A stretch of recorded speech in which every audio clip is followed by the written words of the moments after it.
Well, so it's the Indianapolis Colts versus sentimental favorites, the New Orleans Saints. What are the odds?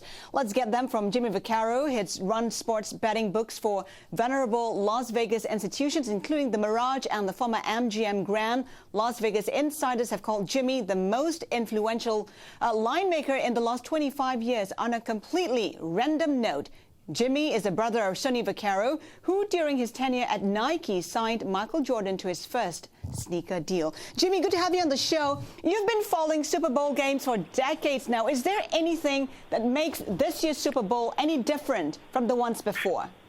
Well, obviously, it helps, especially in Nevada, with the down economy that we have right now. I mean, we need a big boost, and there's only about 5 or 6 weekends out of the year that can, in a sense, rival what we're going to experience the next 3 or 4 days as the people start to come to town.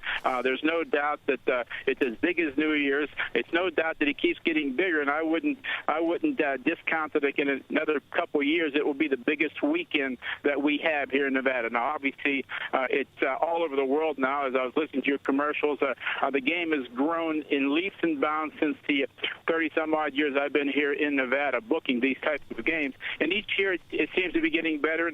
And obviously the game is bigger than the teams. But this year, a little more spice to it with the crowd favorite, the Peyton Manning. But obviously the sentimental value goes to New Orleans Saints. So I suggest that we'll probably break out of a little of a mini slump. We've been having a few down years as far as volume is concerned with the Super Bowl. But I think this year we snap out of our slump and have a very, very good weekend. Jamie, let's get to the crux of it. The Colts, the favorite to win by 5 to 6 points. If your money were riding on this, where would you put it? Well, you put me in a little bit of a box because I just take the bets. I don't bet them, but I think the Colts probably outlast them in the end. I think Manning has a little bit too much.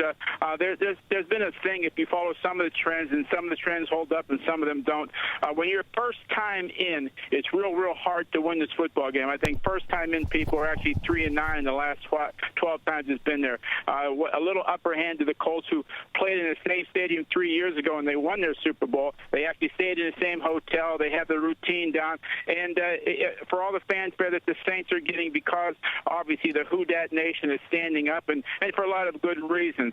It's the first time it has something to cheer about in over 40 years. But I still think the Colts, only because they showed so well against the Jets in the second half, and the Saints, make no mistake about it, they played a little bit lucky getting past the Packers a few weeks ago with a botched interception by Favre. They could have lost that game very easily. So although I don't know the final score, I'll give you a prediction. I'll say like 31-20 Colts.